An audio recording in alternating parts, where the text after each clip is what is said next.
ஆனா பல்லி எப்படி பிறந்தாங்க, எப்படி முருகனை திருமணம் செஞ்சுக்கிட்டாங்க, பல்லிக்கு எப்படி முருகன் மீது காதல் வந்துச்சுன்னு நிறைய பேருக்கு தெரிஞ்சிருக்காது. அதை பற்றி இப்ப பார்க்கலாம். முன்னொரு காலத்தில் தொண்டை மண்டலத்தில் அமைந்துள்ள வள்ளி மலையின் அடிவாரத்தில் இருந்ததுதான் வள்ளிக்காடு. அது வேடர்கள் வாழும் காட்டுப்பகுதி. அங்க நம்பிராஜனுக்கு ஒரு வேடன் வாழ்ந்து வந்திருக்கான். அவனுக்கு ரொம்ப வருஷம் ஆகிய குழந்தையே இல்ல. அதனால தனக்கு ஒரு குழந்தை வரம் வேணும்னு எல்லா கடவுள்கிட்டையும் வேண்டிக்கிட்டு இருப்பான். அந்த சமயத்துல அதே மலையடிவாரத்தில் சிலமுகி என்னும் துறவி வாழ்ந்து வந்திருக்காரு. அப்போ அவருக்கு முன்னாடி ஒரு அழகான பெண் மான் ஒன்று துள்ளி குதிச்சு விளையாடிட்டு இருந்திருக்கு. அந்த மானோட அழகில் மயங்கிய ஒரு துறவி அந்த மானை பார்த்த பார்வையிலேயே அந்த புள்ளிமான் கரு உற்றிருந்திருக்கு. அந்த மானும் துறவியும் வேற யாரும் இல்லைங்க, நம்ம விஷ்ணு பகவானும் லக்ஷ்மி தேவியும் தான். கொஞ்ச நாள் கழிச்சு அந்த மான் ஒரு பெண் குழந்தையை பெற்றெடுத்திருக்கு. மானுக்கு பிறந்திருந்தாலும் மனித குழந்தையாவே பிறந்திருக்கு. அந்த குழந்தைய என்ன செய்யறதுன்னு தெரியாமல் முழித்த அந்த துறவி பக்கத்துல இருந்த வள்ளி கிழங்குகள் நிறைந்த காட்டுக்குள்ள இருந்த ஒரு குழிக்குள்ள போட்டுட்டு போறாரு. அந்த காட்டில் வாழும் வேடர்கள் தங்களோட பசிய போக்கிக்கிறதுக்காக அந்த காட்டில் உள்ள வள்ளி கிழங்க தோண்டி எடுத்து அவித்து தின்பதை வழக்கமா வச்சிருந்திருக்காங்க. அப்படி வழக்கம் போல வள்ளி கிழங்கை தோண்ட வந்த பெண்களுக்கு குழந்தையோட அழுகுரல் கேட்டிருக்கும். அந்த குழந்தையோட சத்தம் வர இடத்தை நோக்கி போய் பார்த்திருக்காங்க. அங்க ஒரு அழகான பெண் குழந்தை இருந்தது. அந்த குழந்தைய எடுத்துட்டு போய் வேடவ தலைவன் நம்பிராஜன் கிட்ட கொடுத்திருக்காங்க. அவனோட கைக்கு வந்தோன்னு குழந்தை சிரிக்க ஆரம்பிச்சிருக்கு.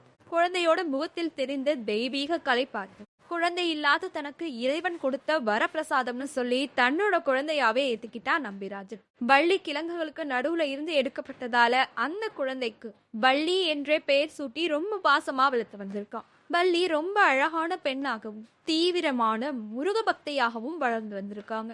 வேடர் குலத்துல ஒரு மரபு இருந்திருக்கு. அது என்னன்னா, ஒரு பெண்ணுக்கு 12 வயது பூர்த்தி அடைஞ்சிட்டுனா அவளை தங்களோட நிலத்தில் இருக்கும் திணை பயிர்களை பாதுகாக்கும்படி ஒரு உயரமான பரண் அமைத்து அங்க அமர செய்து அந்த நிலத்துக்கு எந்த தீங்கும் நேராமல் பாதுகாக்கும்படி உத்தரவிடுவாங்க. விலங்குகள் வெளியாட்கள் யார் வந்தாலும் அவங்க கிட்ட இருந்து அந்த திணை பயிர்களை காப்பாற்றணும். இப்படி தனியா தங்கி இருந்த வள்ளி தேவிய நாரதர் பூலோகத்தை பலம் வரும்போது பார்த்து அசந்து போயிட்டாரு. அவளோட அழகும் அவள் முருகன் மீது வைத்திருக்கும் அன்பையும் பார்த்து ஆச்சரியப்பட்டு இதை உடனே முருகப்பெருமான் கிட்ட சொல்லியே ஆகணும்னு முருகனை தேடி சென்று வள்ளியை பற்றி புகழ்ந்து சொல்லி இருக்காரு. உங்களையே திருமணம் செய்வேன். உங்க பக்தை ஒருத்தி சேற்றில் முளைத்த செந்தாமரை பூ வள்ளிமலை காட்டில் காவல் காத்து கொண்டிருக்கான்னு வள்ளியோட அழகா வர்ணிச்சிருக்காரு. முருகப்பெருமானுக்கு வள்ளிய உடனே பார்த்தே ஆகணும்னு ஆவல் உண்டாகிட்டு மலை மீது ஏறி உடனே வள்ளிமலை காட்டில் தேறி அலைஞ்சு வள்ளியோட இருப்பிடத்தை கண்டுபிடிச்சிட்டாரு. அவ கூட கொஞ்ச நேரம் விளையாடி பாப்போம்னு ஒரு வேடர் மாதிரி உருவம் எடுத்து வள்ளி காவல் காக்கும் இடத்துக்கு போயிருக்காரு. வள்ளி பரன் மேலிருந்து இறங்கி வந்து நீங்க யாரு, எதற்காக இந்த இடத்துக்கு வந்தீங்கன்னு கேட்டிருக்கா. வேடனா வந்த முருகப்பெருமான் நான் ஒரு மான வேட்டையாட துரத்திக்கிட்டு வந்தேன், அதை இந்த இடத்து வழியாதான் போச்சு, அதை தேடிதான் வந்தேன்னு சொல்லிருக்காரு. அடுத்த நாளும் வேடன் வள்ளியை பார்க்க அந்த இடத்துக்கு வந்திருக்காரு. வள்ளி கீழே இறங்கி வந்து என்ன இன்னைக்கும் மான தேடி வந்தீங்களான்னு கேட்டிருக்காங்க. அதற்கு வேடன் மானை தேடி அல்ல உன்னை தேடிதான் வந்தேன், எனக்கு உன்னை ரொம்ப பிடிச்சிருக்கு, உன்னை திருமணம் செஞ்சுக்க ஆசைப்படுறேன்னு சொல்லியிருக்காரு. அதற்கு வள்ளி என்ன மன்னிச்சிடுங்க, நான் என் மனதை முருகன் ஒருவனுக்கே கொடுத்தேன், அவரை தவிர வேற யாரையும் திருமணம் செஞ்சுக்க மாட்டேன்னு சொல்லியிருக்காங்க. உடனே அந்த இடத்துக்கு நம்பிராஜனும் அவனோட ஆட்களும் வந்திருக்காங்க. உடனே வேடன் தன்னை ஒரு மரமா மாத்திக்கிட்டு அந்த இடத்துல நின்றுருக்காரு.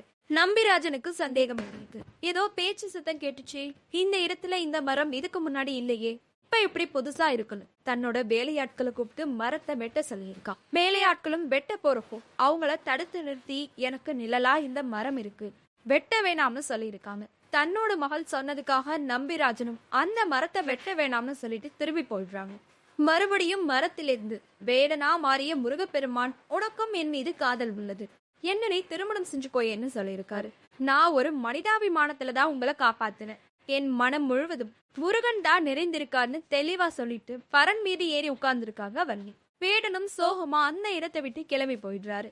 ஆனா வள்ளி மேல முருகப்பெருமானுக்கு காதல் அதிகரிச்சுக்கிட்டே போயிருந்திருக்கு. அடுத்து ஒரு வயதான கிழவன் ரூபத்துல அந்த இடத்துக்கு வந்திருக்காரு. வள்ளி பரன் மேல இருந்து கீழே இறங்கி வந்து முதியவரை வணங்கி இருக்காங்க. தான் ரொம்ப பசியோட இருப்பதா வள்ளி கிட்ட சொல்லி இருக்காரு முதியவர்.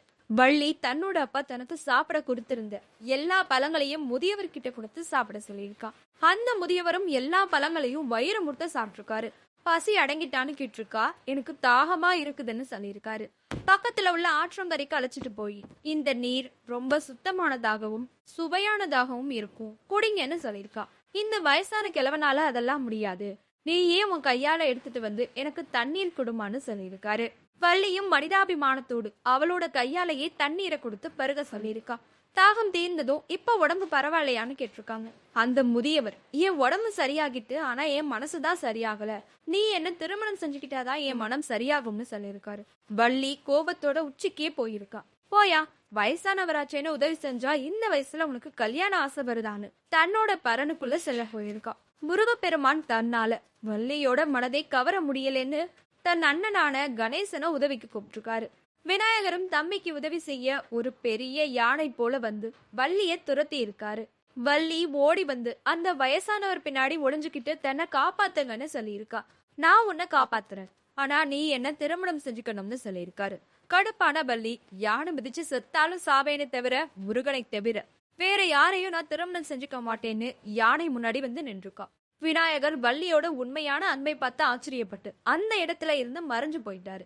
முருகப்பெருமானோ இதுக்கு மேல வள்ளியை சோதிக்க கூடாதுன்னு தன்னோட விஸ்வரூபத்தை காமிச்சு தரிசனம் கொடுத்து, நான் தான் தினமும் வேடனாகவும் வயதான முதியவராகவும் வந்து உன்கிட்ட விளையாடினேன், என்ன திருமணம் செஞ்சுக்கிறியான்னு கேட்டிருக்காரு.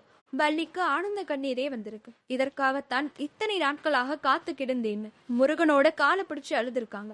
அந்த இடத்துக்கு நம்பிராஜனும் மற்ற வேடர்களும் வந்து முருகனை பார்த்து தரிசனம் செஞ்சு வணங்கி இருக்காங்க. பிறகு சிவன் பார்வதி முன்னிலையில் வேடர்கள் படைசூழ முருகப்பெருமான் வள்ளியை திருமணம் செஞ்சிருக்காரு.